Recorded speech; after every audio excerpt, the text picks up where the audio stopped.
Broadcasting live from Norn's Annex on the plain of New Phyrexia, this is Tap Tap Concede.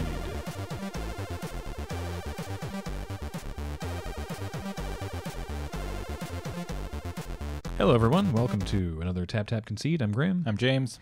I'm Kathleen. Yay. And sorry we're a couple days late on this one, but we're Paul and I are prepping to go to the Escapist Expo, and wanted to get this episode out the door before we went. I'm going to be doing a sort of a Greek mythology flavor rundown lesson thing about some of the inspirations behind Theros. I'm here to nod and agree because I do not know much about Greek mythology. Exactly. I will be explaining it to you. I will ask questions Please as do. if I am the audience. Sounds good to me.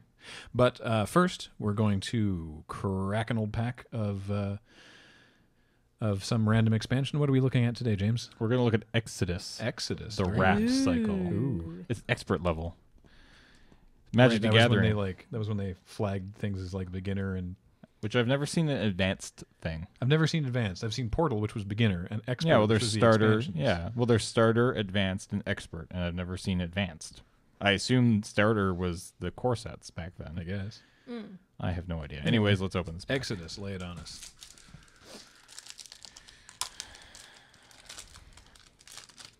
Keeper of the Beasts. It is a 1/2 for 2 green. Summon a wizard. And for 1 green and tap, put a beast token into play. Treat this token as a 2/2 green creature. Play this ability only if target opponent controls more creatures than you. That seems very good. I mean, the second part of that ability, the do it only if they control more creatures than you, is very important, because otherwise this card is insane.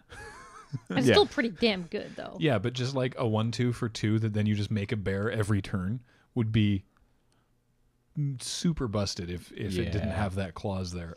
Still seems good though. That still seems fine. I like that. What is it saying that you put a green? Does it have a creature type? Has it been A 2/2 green. Oh, has it been oracled? beast? You get a beast. Well, that makes sense because Yeah. she's the keeper of the beasts. Yeah. All right. Beasts are relevant. Peace of Mind. For 1 and a white, it's an enchantment. For 1 white, you can choose and discard a card, gain 3 life. Okay. I don't like that.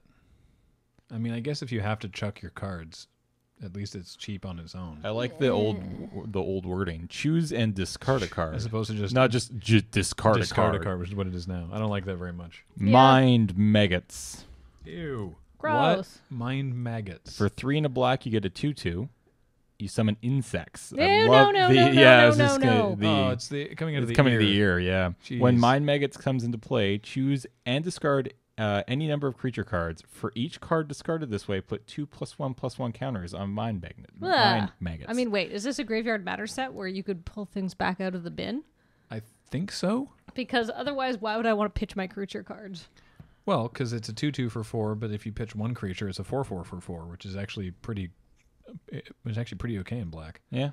I don't Yeah. know. It seems like not the worst. It's not the worst, but I mean, like, I'm always wary of something where it's like I have to discard cards for advantage unless this set had stuff where I could then get those cards back, right? Also, the picture is freaking me out. It's true. All right, do next not up like the picture. is our rare. Ooh. Because the way these go is uncommon, uncommon, uncommon, rare, and then all the commons. Yeah. Survival of the Fittest. Oh, snap.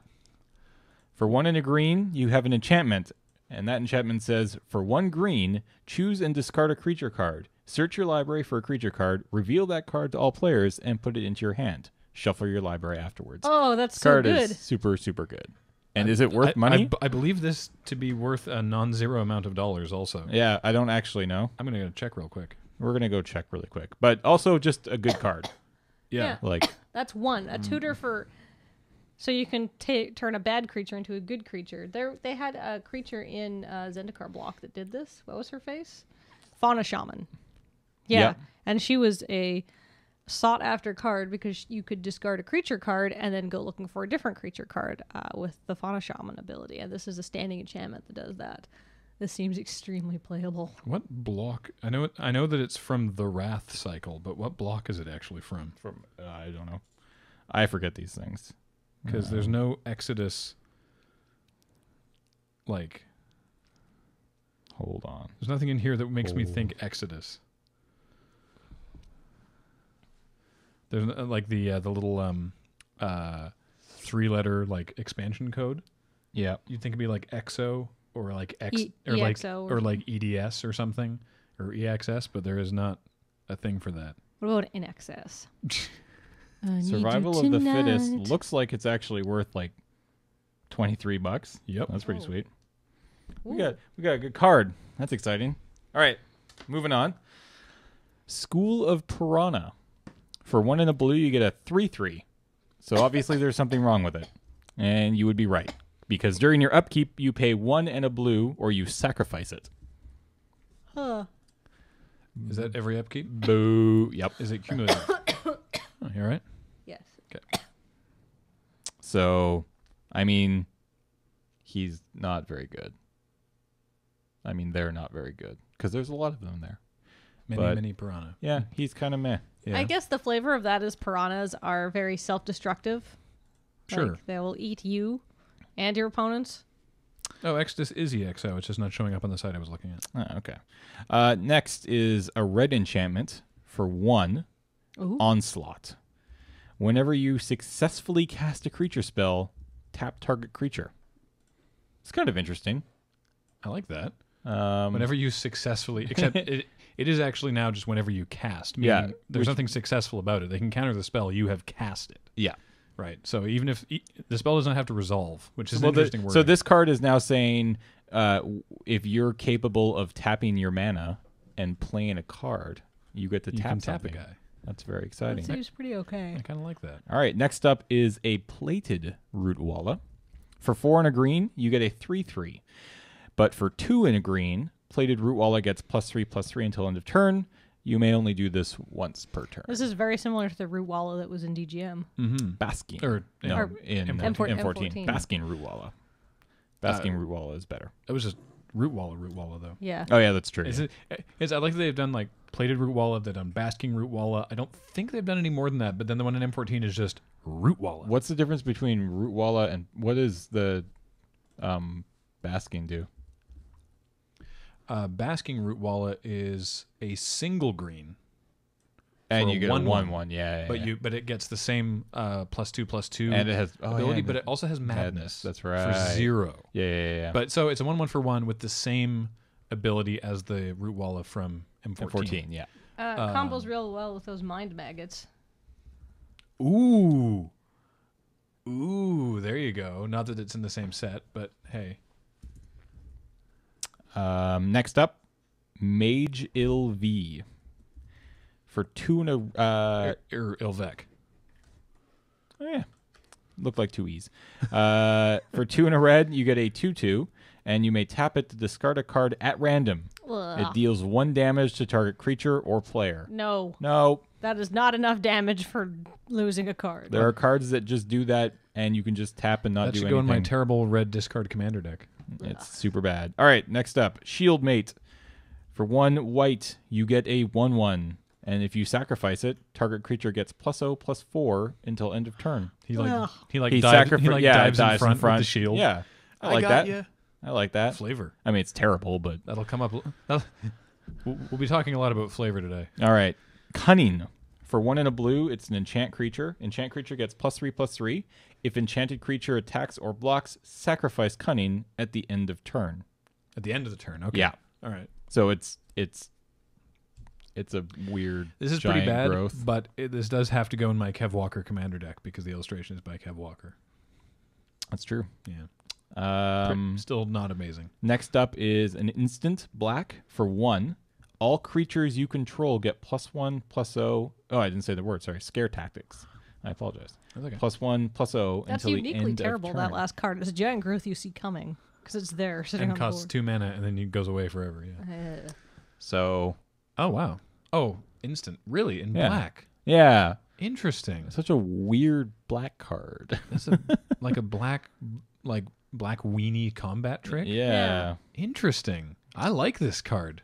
I like this a lot, actually. You don't get that sort of thing in black, and for 1. Mm-hmm. All right. Next up is Wood Elves. For 2 and a green, you get a 1/1. And when it comes into play, search your library for a forest card and put that forest into play. Wood elves. Shuffle your library afterwards. Still very relevant. Are Still wood elves. very, very, very good.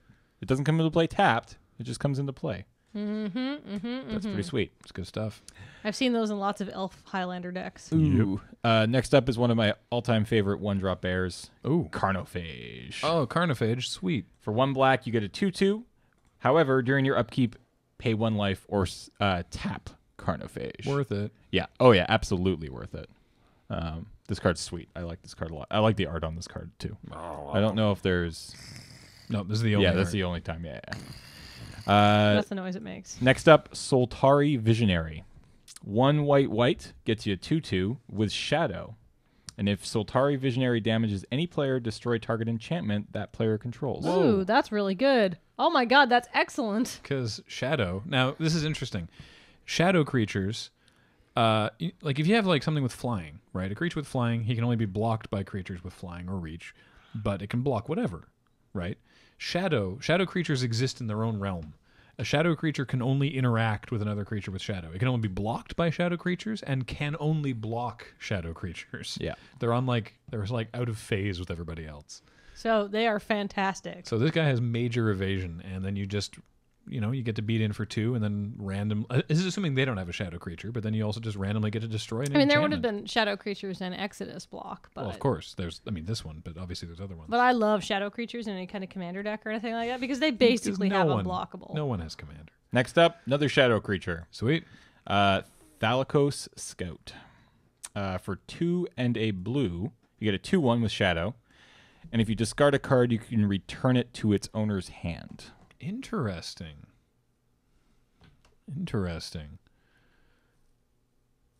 That seems okay. So there's definitely there's a lot of discard in this set. So I think we can definitely say that Exodus has a lot going on with discarding, and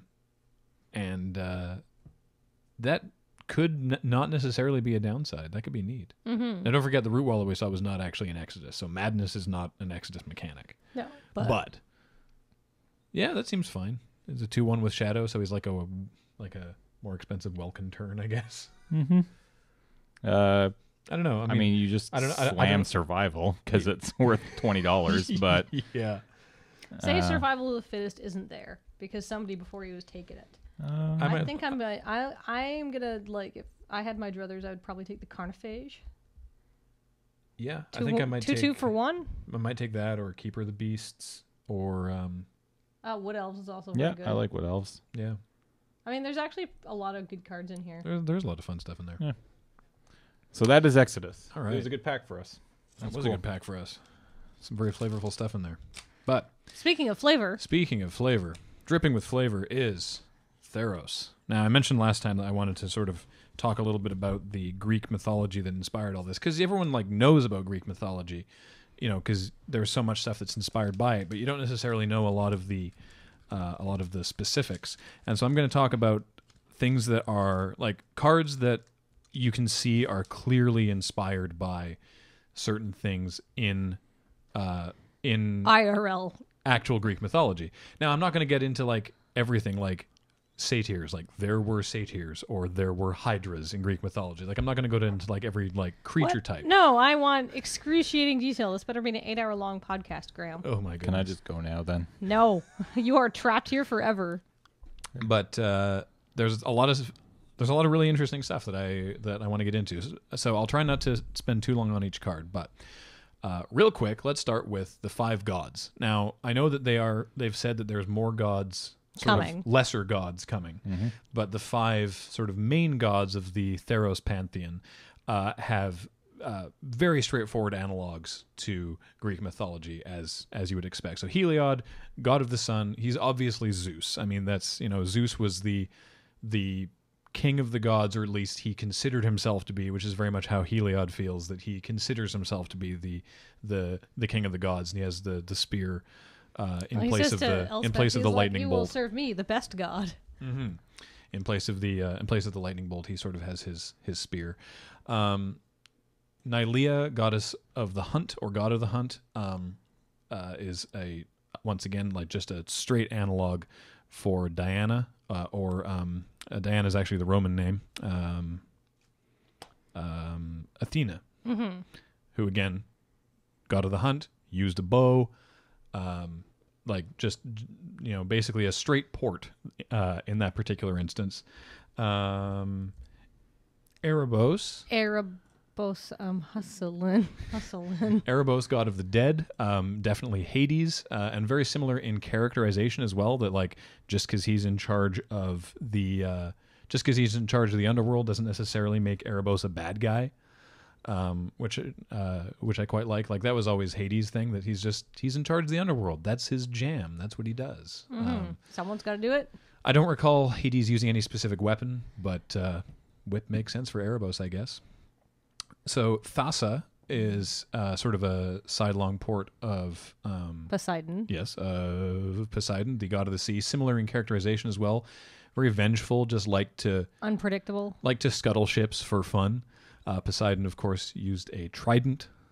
Thassa uses a bident. There's a definite sort of connection there. And then you would imagine, and I thought this was an interesting choice of them, you would imagine that the red god would be some sort of Ares stand-in? Yeah, would be Ares, the god of war, but actually, this is Hephaestus, god of the forge, which is very interesting. Hephaestus made all the weapons and armor for the gods, and he worked in the forge and well, I think maybe because had a hammer. I think isn't the nature of this plane is it's despite all this stuff, it's quite peaceful because the gods are there, so maybe they don't need a god of war to be a primary leader in their pantheon. Yeah, although there might be a god of war in the upcoming. Maybe it's the red white god. Maybe, but I just thought that was very interesting. So, what I've done is I've gone through here and flagged certain cards that I want to talk about. Starting with, now this is a joke, of course, that we made in the latest episode of Friday Nights. But if you look at the Titan of Eternal Fire.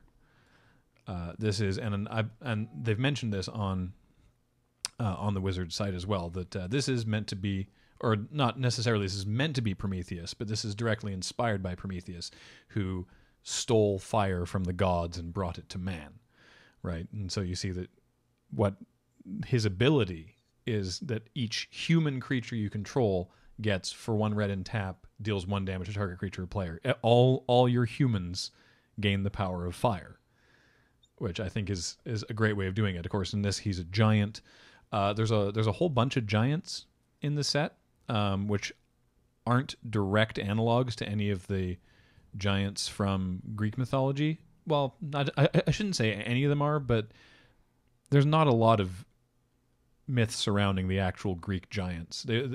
They were sort of the bulk of Greek myth is after Mount Olympus is sort of set. And you have the pantheon of gods, but beforehand there was the Gigantomancy, which was a big war with the Titans and the giants and the gods and the whole thing. And so the giants in the set, they're just giants. But anyway, this guy's definitely inspired by Prometheus, because he's bringing fire to the people. And his punishment for that was, again, as we mentioned this joke, was he was chained to the rocks. He was chained to the rock on the top of a mountain, and an eagle, which was one of the symbols of Zeus, flew down every day and ate out part of his liver, which then healed overnight. Yum, yum, yum, yum, yum. Which then healed overnight so that the eagle could come back the next day and eat out his liver again. Hey, Graham. Perpetually and for all time. I hate to be a stink butt. All right. And I said I don't know much about Greek mythology, but you said Athena was the god of the Greek god? I messed that one up. You meant Artemis, right? Thank you. Artemis, yes. Athena was the god of planning and plans, sneaky tactics and warfare. She sprung from Zeus's head, as I recall. One of the 7 wonders of the ancient world is the temple of Artemis at Ephesus. Yes, there you go. Yeah. But you were right. The Roman equivalent of her is Diana. Diana, yeah. You meant Artemis. Yes, I did. Thank you. No, I appreciate that. Sorry, that was bothering me. That was one that I wasn't 100% on, I have to admit. So this is one that one of the people behind. So if you were writing an angry email, delete it now. One of the designers talked about this in an article, the 100-handed one. There were a couple No hundred mosquito hand-drawn- gets a one up on him. No, known in Greek myth as the Hecatoncheires, which roughly translates literally to 100-handed one. They were giants. They were some of the giants that had 100 hands, and one of the better known ones was a giant by the name of Aegean, who in different myths had different roles in the gigantomancy that I mentioned earlier, but primarily he fought with the gods against the Titans, even though the giants were meant to be on the Titan side, and he was punished for that. But Hecatoncheires is it's a good word. I like that one. So I make a joke in the upcoming episode of Friday Nights that there's no card showing a human getting one up on a minotaur, and that is incorrect. This card, which shows a human about to behead a minotaur, ignore the actual mechanics of this card, but the art is definitely inspired by the myth of Theseus and the Minotaur, which is the Minotaur in his prison on the island of Crete in the labyrinth, which comes up later. There's a blue card, Lost in the Labyrinth, which is the just sort of referencing anyone else who gets lost in the labyrinth, because obviously Theseus made it out. Minotaur, of course, being a Greek myth about why you should not have sex with animals, because you'll have a horrible Minotaur offspring, and then you'll have to put it in a labyrinth, and then you will have to get local virgins to sacrifice to it once a year. Yeah, so don't have sex with a bull. Ladies. I don't think I needed a story to tell me not to do that, to be honest with you. So one I wanted to talk about very briefly, again, from an art perspective and not mechanically, is the Wingsteed Rider, which is interesting. It's not a legendary creature. It's just a person on a Pegasus. In Greek mythology, there was one Pegasus. There was the Pegasus, and the only person ever to successfully ride the Pegasus was a guy by the name of Bellerophon, who is described as wearing sort of gold armor, and visually this card looks very similar to depictions of Bellerophon riding the Pegasus. But except I think that's a black lady. I know. You know what? I'm fine with that. But anyway, well, the point I'm making is, it's not a perfect translation in a lot of cases. Now, keep in mind, anybody who's thinking back to, like what you thought Greek and Roman people might look like, these were swarthy Mediterranean people. These people were brown. These were not the white people you saw in like old Hollywood movies. Now this one I love, Curse of the Swine. Fucking hate that card. I had so many shit, like for some reason every blue player I fought had one. It was really annoying. I had a lot of shit turned into pigs during the pre-release. I love this card. This is it's a flavor home run for it's an annoyance home run too. I tell you what. So it's part of the Odyssey, which comes up on a card I'll be talking about in a moment. But the Homer's Odyssey, the story of Odysseus. At one point, they stop on an island where the witch Circe is, and she feeds them all. Like wine and honey and things, like very like luxuriant foods, and then turns his men into pigs. So she can eat them later. Presumably, she's not a nice person, is the point. But yeah, the turning all your guys into pigs card is delightful. Brief aside, I just wanted to talk about the Omen Speaker real quick, because not from myth, but this is actually. Like the Omen Speaker, the Oracle of Theros, is actually inspired by a real person, the Oracle of Delphi, who was like the sort of the. All right, hold on. I think she was like. I think Oracles of Delphi were like virginal. I'll have to look this up and I'll see if I'm right or not. But it was like virgins that were selected and then had to go live in like isolation and do like basically drink a lot of like ceremonial wine and put themselves into trances so they could commune with the gods basically. And I think you could only be an oracle for a few years or something like that. I think it was like an age-based thing. I think the oracles were almost always like young girls. Mm-hmm. It was established in the 8th century BC. Although it may have been present in some form from 1400 BC, the oracle. And the Delphic oracle was the most prestigious and authoritative oracle among the Greeks. It is one of the best documented religious institutions of the classical Greeks. So, the Omen Speaker, the Oracle of Theros, actually inspired by a real Was I right about real that person. young girl thing? I believe so. I'm trying to remember that one class I took when I started school. Just University. checking. It's been a while.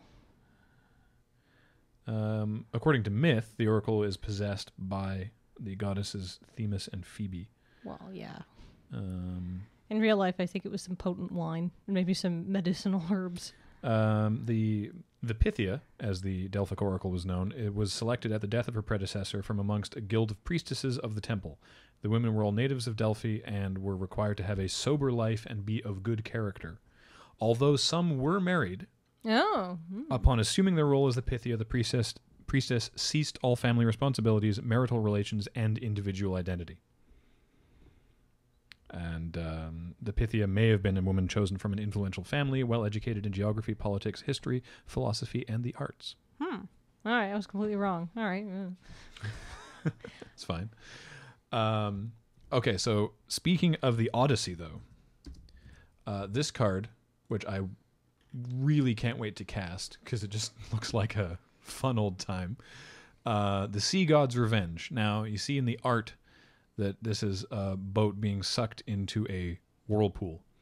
When I was a kid, one of my favorite parts of the Odyssey was the chapter dealing with Scylla and Charybdis.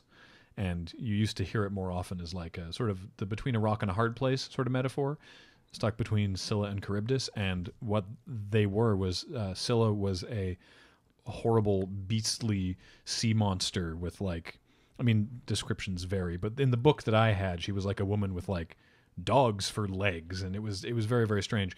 And Charybdis was a whirlpool. Like a sentient whirlpool? It was just called Charybdis. I don't know if it was actually like sentient or whatever, but you had to navigate the boat between this awful sea monster. Couldn't you go the long way? Nope. It was the only way. I mean, like, okay, but the sea... I'm not going to inject logical arguments into Greek myth. No. So the point is that boat looks very similar to classical representations of the boat from the Odyssey, and it's going into a whirlpool. So that's an allusion to Odysseus and to Charybdis specifically, which I thought was really cool. Also, bouncing 3 creatures. It's pretty fun. And you get to Seems pretty scry. sweet. Bonus. And you get to scry, yeah. And now there was a question at the world building panel at PAX about someone asked if there was any cards in the set that dealt with some of the less PG aspects of the Greek myths, you know, with the god turning themselves into an animal and coming down to the human world and get it on. doing stuff with mortal ladies. And they said that no, there's none of that in it. And there's none of that explicitly. But there is this card, Swan Song, which is a really good song, or a really good card. Turns it counters an instant or a sorcery, but it can also turn an enchantment, like a god, into a swan, depicted on the card with the symbol of Heliod on his chest. And there is a very specific story of Zeus turning himself into a swan, and the story of Leda and the swan, of Zeus turning himself into a swan and coming down and getting it on with... What was the outcome of that? Which one of Zeus's multitudinous children? I'm not sure. Let's see if this article references that. I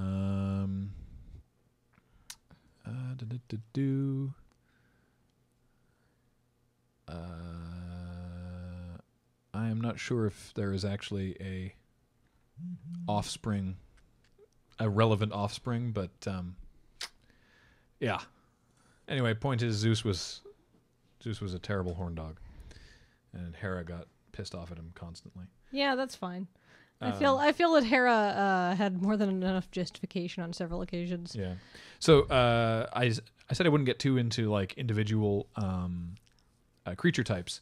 But I do want to just quickly touch on the Gorgons, because Medusa, of course, is the most famous of the Gorgons, sort of a somewhat analogous to Hythonia the Cruel. as being sort of like, I love that her throne is people she turned to stone. yeah. How So did she get them all to sit there like that, though? when you have a lot of time, you're around for hundreds of years. She can move them. So Gorgons have been in magic for a while.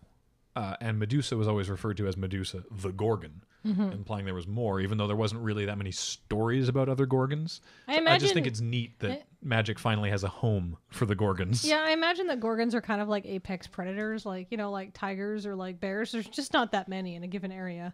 Yeah. So I mentioned this would be sort of partially explaining the inspiration, but also partially judging flavor times. An absolute windmill slam for flavor is Rescue from the Underworld, the myth of Orpheus, Orpheus and Euripide, which is his love.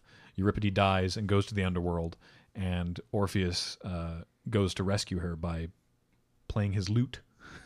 To I believe the music puts Cerberus to sleep. I'm a little hazy on that part of it, but the flavor mechanics of this one, of a creature of yours has died, and so you have to send another creature to the graveyard to bring them both back, is just beautiful. I love it. It is such wonderful flavor and representative of the myth. Another real world one, which I found kind of interesting, is Sip of Hemlock. I mean, super expensive, but probably one of the better removal spells in this set, just because it's going to kill something. All right, I got something to say after you have said that. All right, so again, real world thing, hemlock was at the time used as a form of execution. The most famous example of this was Socrates, who was made to drink hemlock as a punishment for impiety, because he was a little into philosophy and science over religion, and that never went over very well in those days. And so he was made to drink hemlock, which was an actual just form of execution of the time. So I just thought that this was interesting. That I guess the flavor of this is that you're somehow tricking your opponent's creature into drinking hemlock. Not quite sure how that works mechanically, but I appreciate it. What's up, Kathleen? Oh, I was just thinking, what I think is really funny about that Underworld card is, and I was checking my deities, right, is that many creation myths have somebody dies and then somebody goes back to get them and realizes it's a terrible idea, which is obviously meant to teach people that death is permanent and it's good and it should stay that way. Of course, the Japanese analog is Izanagi and Izanami. Izanagi is the guy in this, and he goes to the underworld to retrieve his wife Izanami, and she is like, no, I can't go back, and he's like, no, you must. And then like the Japanese underworld is really dark, and then he sees her and she's all like decaying and rotten, and he runs away terrified, and then they chase him and all sorts of other stuff happens, and he does stuff to get away that becomes like the bamboo that grows there and like a river and, you know, all these things. But anyhow, it's an interesting analog that Greek and Japanese mythology has basically the same story. Oh, most mythologies do. Most mythologies with the same point. Have exactly that story. Another art allusion is the art of Titan strength, which is referencing the myth of Sisyphus, who for chronic deceitfulness was sentenced to push a boulder up a hill forever, because upon reaching the top of the hill, it would roll back down to the bottom. And there's a proper adjective, is it? The Sisyphean task? Oh, yeah. Is something that, you know, you can never truly be finished with. You know, it's like something that just feels like a Sisyphean task, because you're just pushing this boulder up the hill forever and ever and ever. All right, how many cards do we have left here? Not too many. I'm sort of like whipping through this, and I'm not going to be able to touch on everything. And also, you know, we're not experts on Greek mythology. Well, we're not members of Wizards of the Coast, is what I was going to say. So we don't know all the inspiration for all these cards. I'm sure that Anax and Cymede are inspired by specific ones, or Daxos and Miletus, or perhaps even Ashiok is like inspired by something. Who knows? But we don't know what inspired them, and we're not experts in the field. Yeah, we're going for the obvious ones.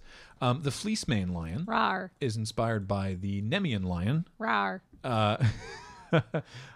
so known for its golden fur, which was impervious to attack. Rawr. Which is why the Fleecemane lion Gets hexproof, right? Rawr. Flavor victory right there. When it becomes monstrous, i.e., I assume when it is no longer a cub, when it grows its mane, then it is hexproof and indestructible because it is the Fleecemane lion. I thought the Fleecemane lion was cool before, but now that I know how close it is to the Nemean lion, mechanically, I actually think that's really sweet. It's even better. It is. And it's a cat. The Shipwreck Singer, real quick, pretty obvious.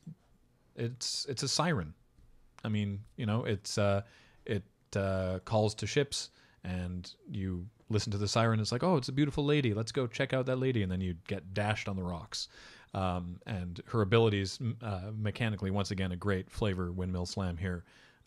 You force your opponent's creatures to attack you, and then you can kill attacking creatures, or you can make attacking creatures more susceptible to being killed. I think that's a wonderful flavor of the card, and then also reflected mechanically, I think is really, really excellent. A couple more, and I'm saving a really good one for the end, I assure you. The Triad of Fates, really flavorful. I don't know that the mechanics reflect the flavor as well as I would like. So the Fates had a very important role in Greek mythology. There was 3 of them. I don't know their names specifically, but they each had a role in. Oh, I should know this. The life of each person. They're all in. Oh, in the Mega 10 games, in the Persona games. So the first one spins the thread of your life. I think that's Clotho. The second one determines the length of the thread. That one I can't remember. And the third cuts it short, or not short, but I think cuts it when it is time to die. So the first, the first ability, put a fate counter on a target creature. That totally works for me, right? You are creating the thread of your life. The Morii were the fates of Greek mythology. The last ability, exile creature that has a fate counter on it. That works for me. The second ability, exiling a creature and then returning it to the battlefield, like the flicker effect. I don't think that mechanically reflects the determining of life. I don't know how you would. I don't have a better suggestion. Just going to put that out there right now. But I don't think that the second ability, I don't think is a great representation of the actual flavor of the second fate. But overall, very, very solid. You want to talk about flavor victories. The Underworld Cerberus. Beautiful. Sorry, Clotho, Lachesis, and Atropos. And in a fabulous bit of Mega 10 design, if you fuse those 3 demons together, you get Norn, which was the Germanic version of Fate. Oh, nice. And we happen to be broadcasting from Norn's Annex this week, completely by accident. Bwah, bwah, bwah. So, the Cerberus, beautiful. Just beautiful design on this guy. Top down all the way. He can't be blocked except by 3 or more creatures, because you got to contend with each head. Rawr. Cards in graveyards can't be the target of spells or abilities, because you can't get to the graveyard because Cerberus is in the way. Rawr. And when he dies, everyone runs out of Hades. All cards from all graveyards go back to their controllers, or go back to their owner's hands. Because everyone escapes. Love it. It's beautiful. It's so good. Speaking of course, flavor victories, everyone has already noticed the Acroan horse, aka the Trojan horse. When it comes into play, you give it to an opponent, and then you get soldiers Yeah. to attack them with. This card is very silly. It's super silly, isn't it? It's like have a 1/1. You can't attack because I'll just block with my 0/4. Yeah, but then you get more. The Colossus of Akros, based on, again, actually a real thing, a different one of the 7 wonders of the ancient world, the Colossus of Rhodes.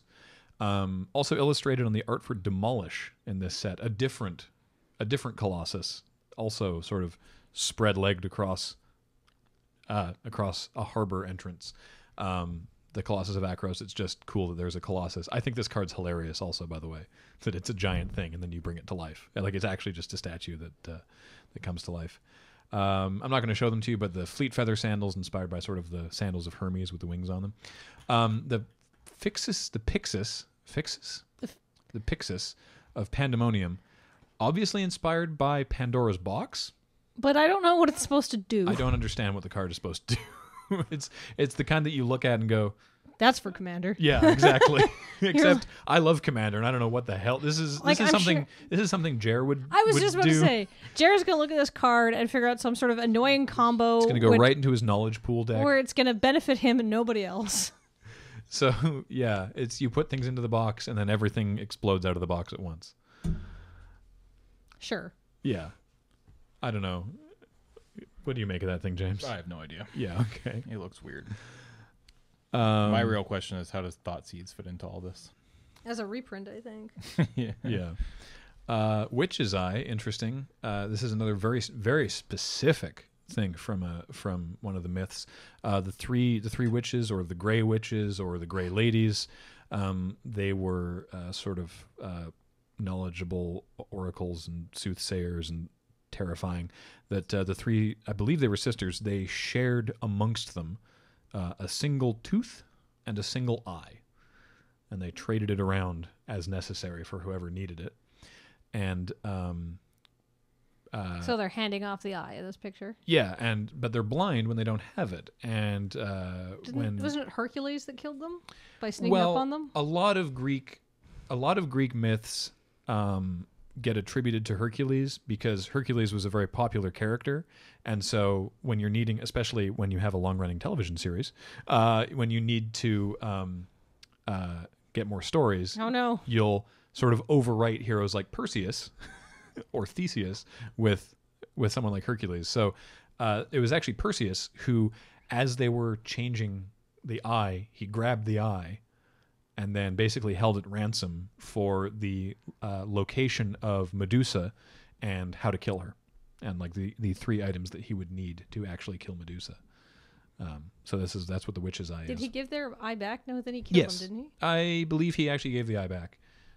They use it for foresight. They use it to see the future, which is why it lets you scry.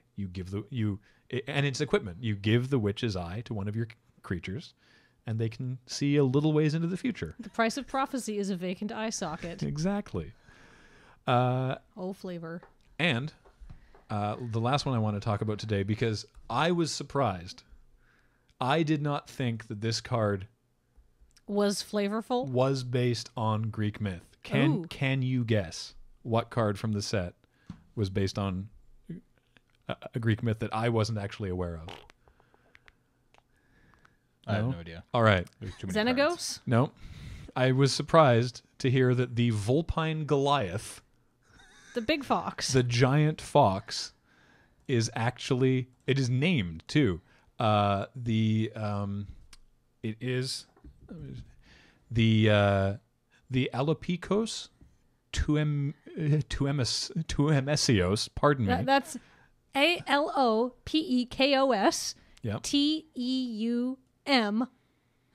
TEUMESIOS. If you want to look this up yourself. Alopikos tuemesios was a gigantic fox sent by the gods to the countryside of Thebes as punishment because Creon, the regent of Thebes, set Amphitryon the impossible task of, this is not because of that, set Amphitryon the impossible task of destroying the beast, impossible because the fox was destined never to be caught.